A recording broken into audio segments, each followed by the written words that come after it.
So every day is a different day in the legislature. A lot of stuff going on. It's usually pretty action-packed, which is what I love about it. So this morning started off with some constituent meetings, talking about budget issues and some bills going through that impact some businesses in the Yakima Valley. We had a leadership meeting, myself as the deputy leader and Representative Stokesbury, who's our minority leader. We bring in all the other ranking members and other kind of leaders throughout our different committees and groups to find out what's on tap for the day, kind of strategize what we're going to do. We didn't formally vote on the floor today. We did gavel in, so we all came in, got to hear a nice prayer, and we honored. Actually, we got to honor. We had a House resolution today honoring some prominent Filipinos impactful to our Valley community down in Wapato and around the state. So that was fun. Got to bring them in caucus, share a few minutes with them. This afternoon, it'll be committee meetings and then more constituent meetings. That's actually probably my favorite part of the day is when I get to talk to people back home. So I know you said that every day is unique, but is this about, I guess, as regular of a day as you can get with it still being unique? It's typical, right? Actually, it's probably not quite as busy as it normally is. Usually I'm starting around 7 or 8 and then we go till in the evening. Today's a little slower, which is nice because we had that floor action scheduled. Typically, we don't schedule a bunch of stuff on there. But again, on a given day, I'm meeting with constituents, different groups. We've got committee hearings. Sometimes, like yesterday, we had an appropriations meeting on the budget, and we had over 300 people signed up to testify. So we were listening. Everybody got a minute to give their pitch, pro and con on the budget. We got to hear from a variety of groups. And then, so that went till about 10 o'clock at night. It's as typical of a day as can be, but every day really is truly, in and of itself, unique. So 300 plus testifiers, that's out of the ordinary, right? Yeah. So typically, committee time is fixed, right, on certain things. The one exception to that is appropriations. When we have certain bills, like this is the operating budget, so it's the unveiling of our state's basically pocketbook, right? This is all the stuff we're planning on doing the next 2 years. And so you'll get a lot of interested parties, some coming to say thank you, some coming to say we don't like this, and then a lot of thank you, but we want more.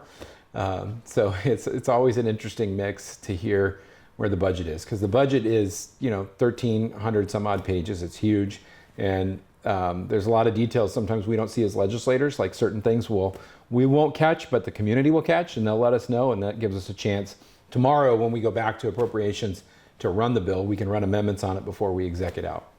Okay.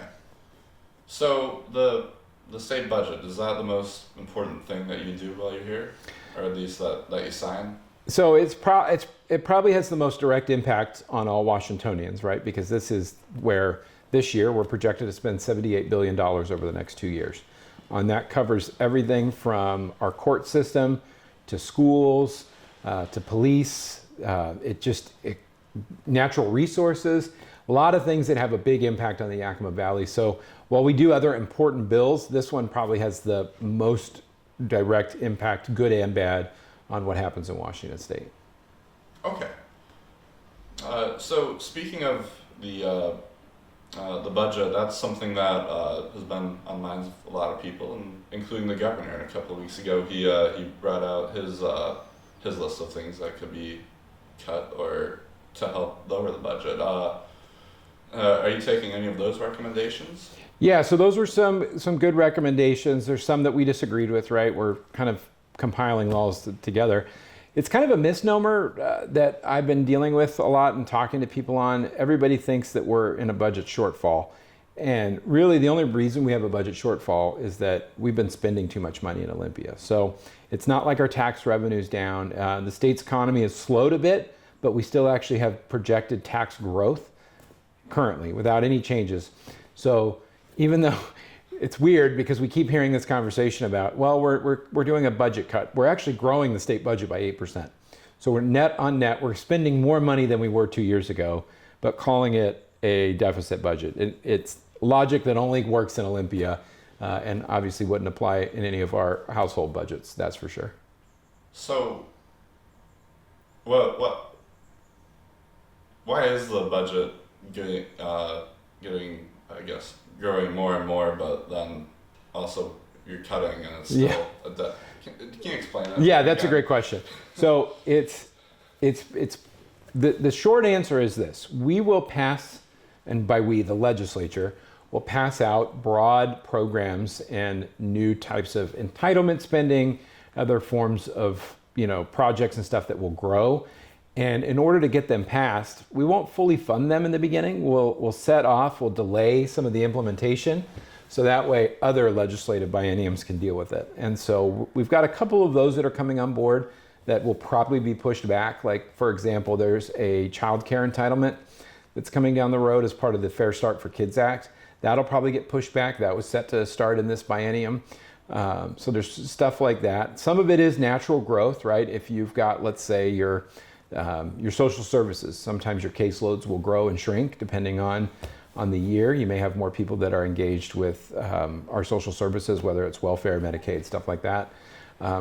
But there's also a lot of new spending, right? They're saying we're going to cut back, but we're increasing spending in certain areas. So the one thing that my colleagues and I on the Republican side have said is we could take our budget from 2 years ago and tweak some stuff, but largely pass it with almost no new taxes. That's the fiscally responsible thing to do. Right now, I've heard from Washingtonians across our district and the state, frankly, that have said, why do you guys get to keep spending more money when my budget is tight and I have to tighten my belt and you can just turn around and spend more money? And I think it's a good question, right? I think a lot of Washingtonians want tax relief. They want better spending for what they already are getting. And that's not what's being proposed right now. Now, is that a large portion of the communication you get from your constituents and your voters? Tons, especially on the tax piece. Last week, the Democrats rolled out a variety of new taxes. If passed, it'll be the largest tax increase in Washington state history by fivefold versus what it was last time. We're talking about over potentially, I believe, around $15 billion in new taxes. So hugely concerning. And the way the taxes are being framed it's going after the rich, making them pay what they owe, but it's just simply not true. For example, some of the taxes that they're proposing, one is a property tax increase for everybody. That would be above and beyond the 1% current growth.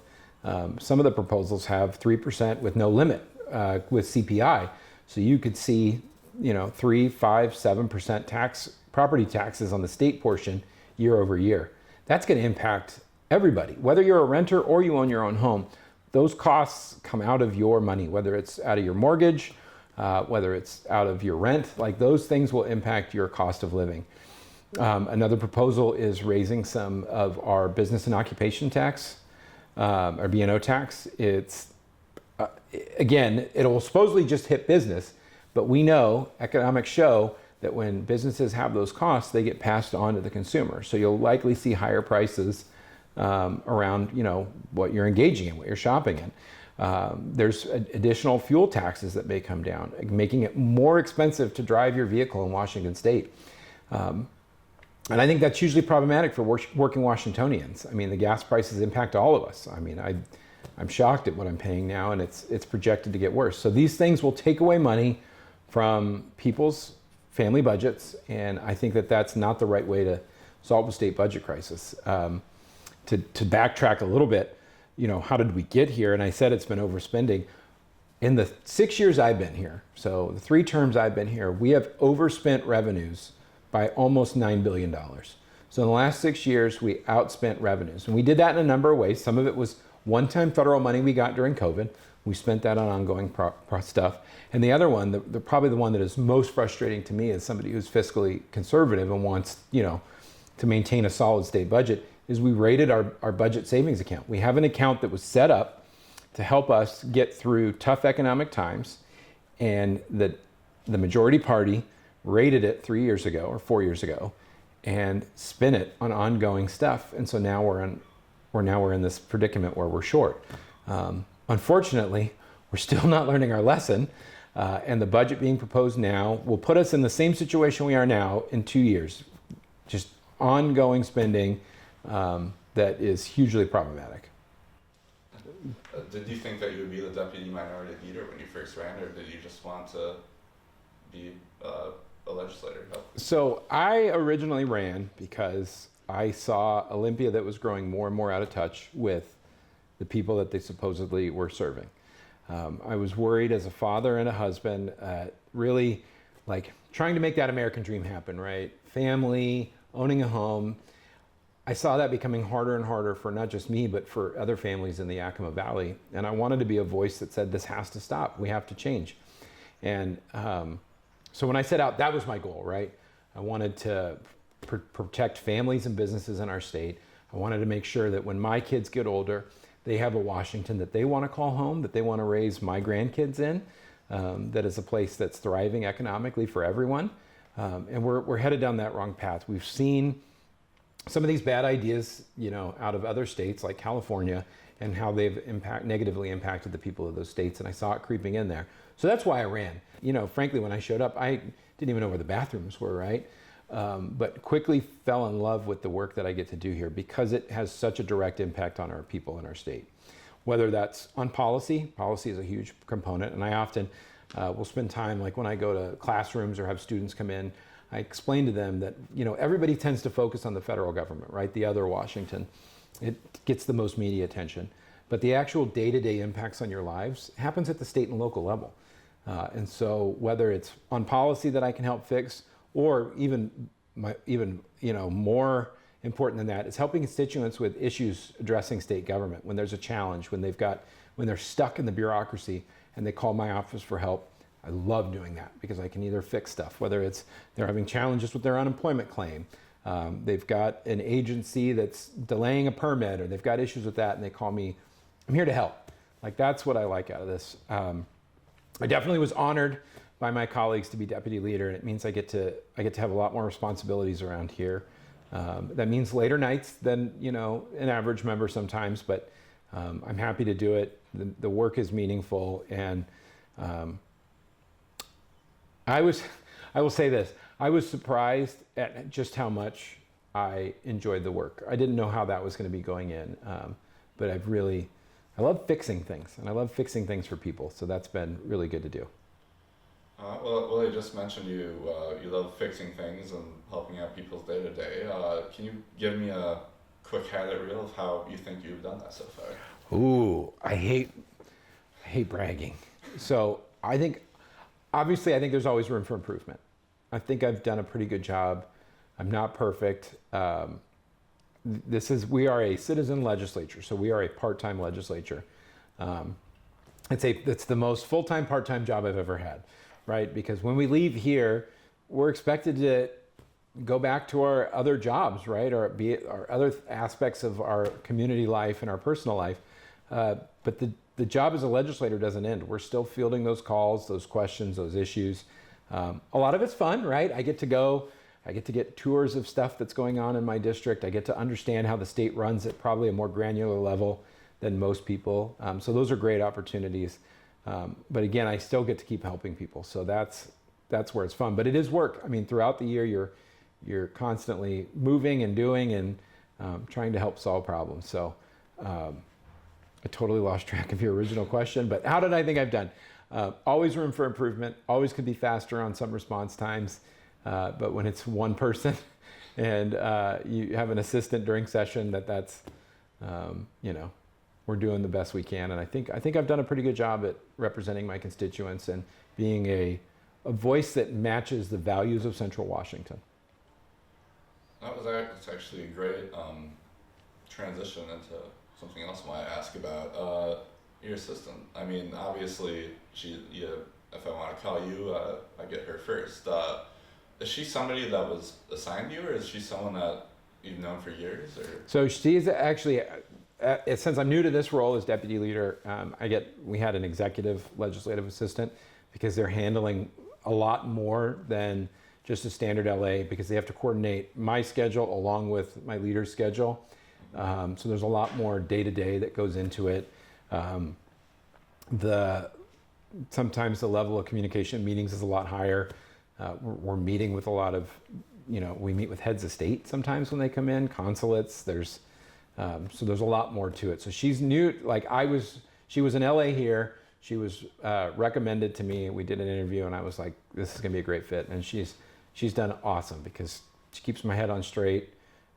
She knows where I need to go and when I need to go, and she knows what my priorities are, and she makes sure that those things that need to be taken care of right away are in front of me when they need to be taken care of. So that's been good. Is that the norm for most assistants to be like sort of you get them recommended to you and then you hire them, or are most assistants somebody that like have been a part of your life for a while or something? It really varies.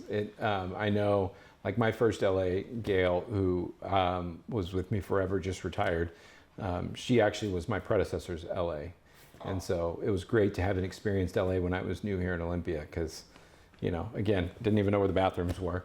And so it's good having that experience. It really just depends on the person and who's available when they show up. And sometimes it's people from the district that they know and trust, and they'll bring in and teach them how to be a legislative assistant. We have really good support structure here now so that our legislative assistants have support staff. So if they're newer or need experience in certain areas, they can get that, which is really helpful because when your member is running better and more efficiently, that means your constituents are better served. Yeah, then going a little bit more into your support. I mean, I spoke with Brandon this morning, and he told Brendan. He told me that the caucus is here to help you and your Republican constituents, like with researching or legal issues.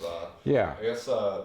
Can you just tell me a little bit about your support staff and how they support you? So there's two different levels, right? So we have Republican caucus staff, so they are considered the partisan staff, right? They work for the Republicans. They staff all of our committees, as well as we have communication staff. So you met Brendan, he does all of my public information stuff. So if I'm sending out a press release, I'm doing it with him. He obviously helps schedule interviews. He helps me with media stuff, so they do all that. Our caucus staff will help in a variety of areas, right? They're tracking legislation with us in our different committees. So I have a dedicated person in consumer protection and business, for example, is one of the committees I'm on. She's in all of our meetings. She's tracking the bills, who's supporting them, who's against them, what issues they impact. And then we work with her as well as what's called the Office of Program Research, or OPR. That is a nonpartisan staff base that actually does all the drafting of our legislation.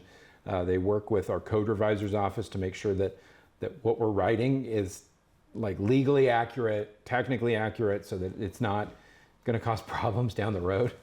So we work with them on amendments, and anytime the best bill ideas I've gotten have been from constituents who have a problem or a concern that they want to fix. And they come to me with those ideas, and then I take those, I work with those staff, both partisan and nonpartisan, to come up with what we think is the solution. And then from there, you introduce that bill, and you have to bring it all the way through the process, which is you go through the House first, you got to get it through committee, sometimes more than one committee. If it's got a fiscal note, it can go to appropriations. Then you got to get it off the House floor. Then you do all that over again in the Senate in order to get it to the governor's desk. So there's a lot of moving parts. There's a lot of different things that happen, and every member here is entitled to amend your bill. And so other members may have differing ideas. They may want to change it. They may want to tweak it. And so you've got to negotiate and work through all those things. And you have to do it in a certain set period of time. We don't run legislation year round. So this year we have 105 days in the Constitution. That's our long session. Next year in the short session, you have to do all that same work, but you do it in 60 days. Yeah, but the 105 is much easier than the 60. What's funny is people think that. I actually prefer the 60-day because we do just as much work, but I think it's more efficient. So I think you have to prioritize better.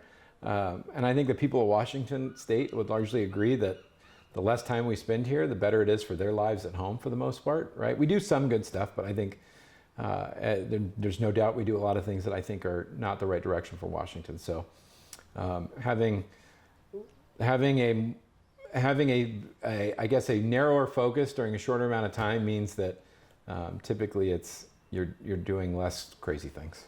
It's not always true, but.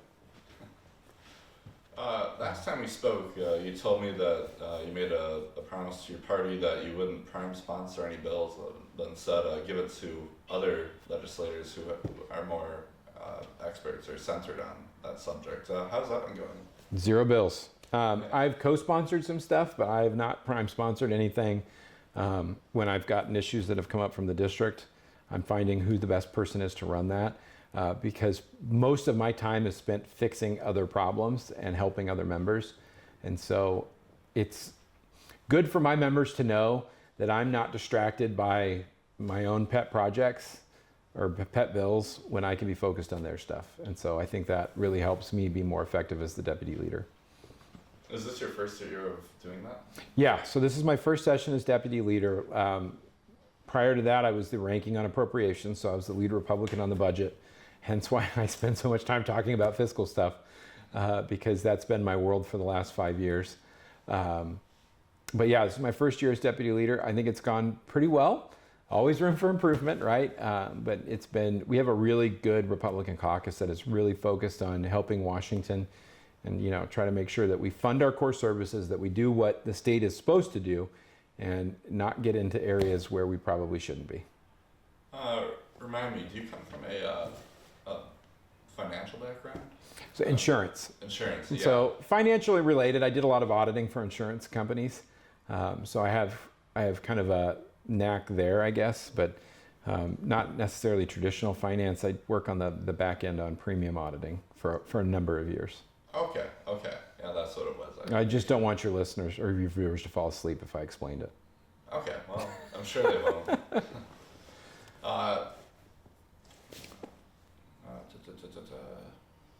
One thing you did mention, and this might have been just a passing comment, but this is, you said something about this being a very part-time, full-time job. Can you just explain that a little bit more? Yeah, sure. So we are considered a citizen legislature. That is how it's in our Constitution. We are members of the communities that we represent. We go to Olympia, we do our business, and then we're supposed to come home and go back to our daily lives. But as you can imagine, in this day and age, there's year-round problems, right? So for me, that means in any given week, I'm still doing meetings with different agencies, different groups, a lot of constituent work. So that just takes place on top of my job, outside of the legislature. So most of us here have other jobs and come from, having other experience. And so it's definitely a juggling act once you get home. Okay.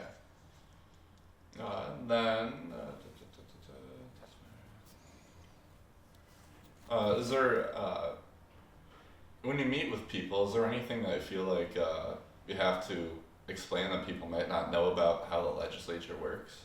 Yeah, I think there's a lot of misconceptions, right, about what we do and how we do it.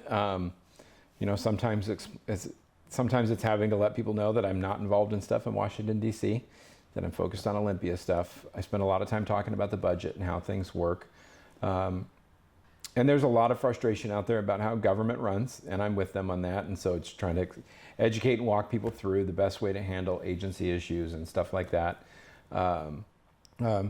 But that's part of the fun of it, right? And is explaining what we do here, because most people are just trying to live their lives, right? They're trying to raise their families. They're trying to either, succeed in their careers, build a business, give back to their community, whatever it is people are trying to do. Oftentimes I find government unintentionally gets in the way, right? I don't think for the most part it's nefarious. I think a lot of times it's just negligence on the part of government.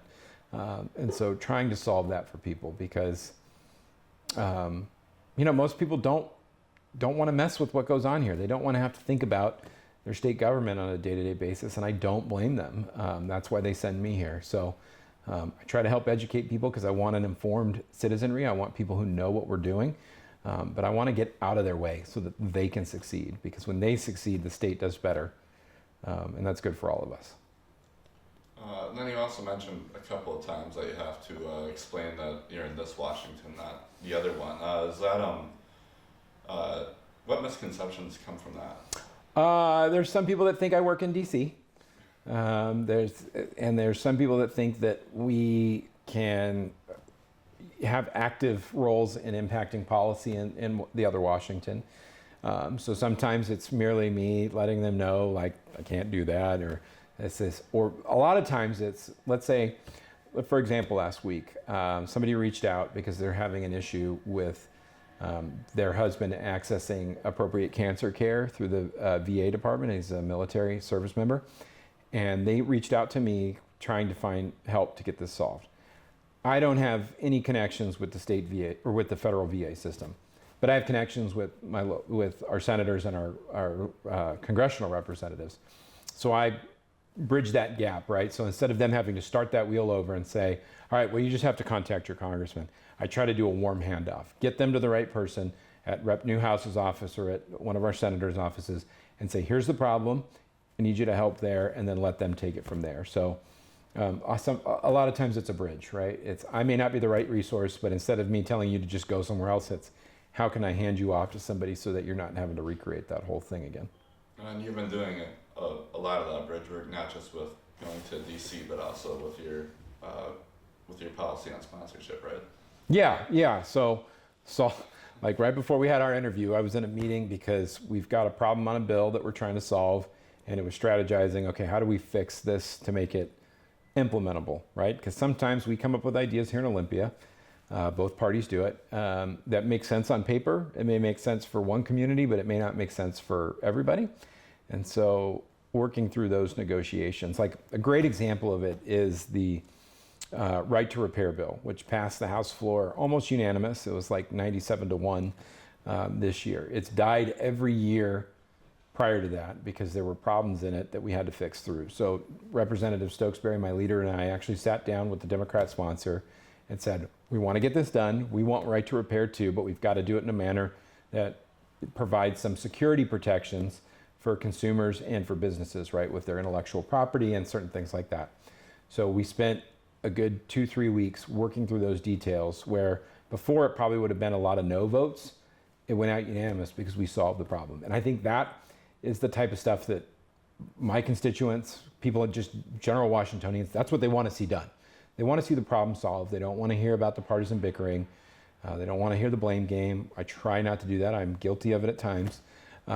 They just want problems solved. And that's the stuff that the media typically doesn't pick up because it's not, no offense to you, I mean, it's just not sensational, right? What's a more fun story to cover?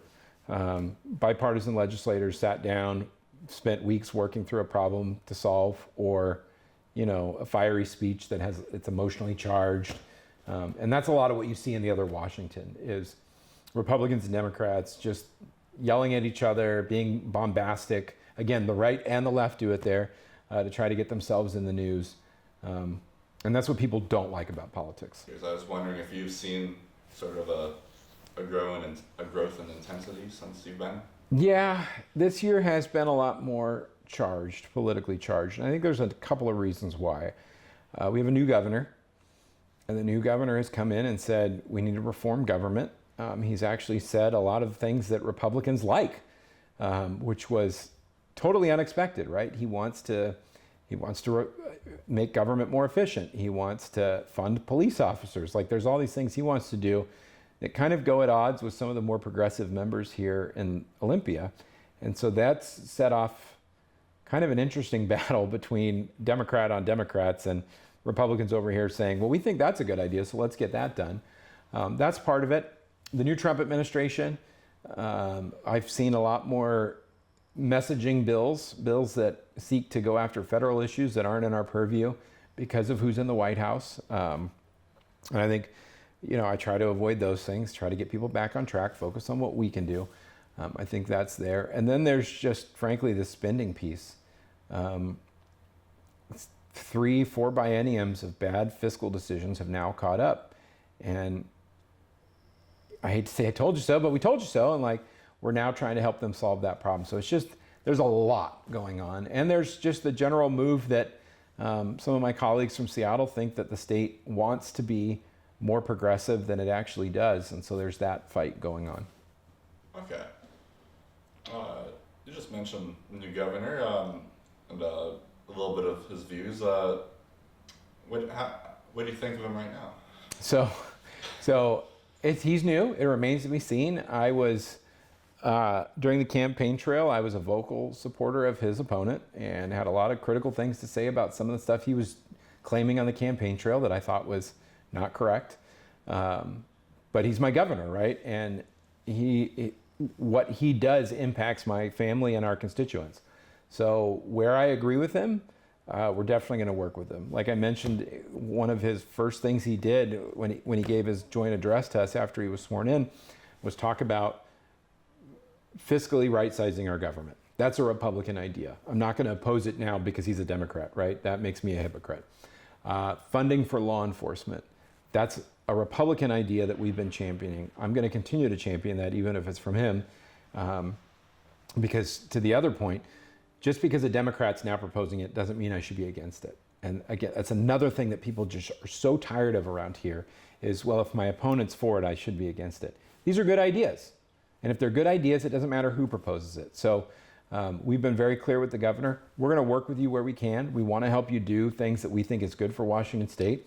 And we're going to oppose you where we disagree.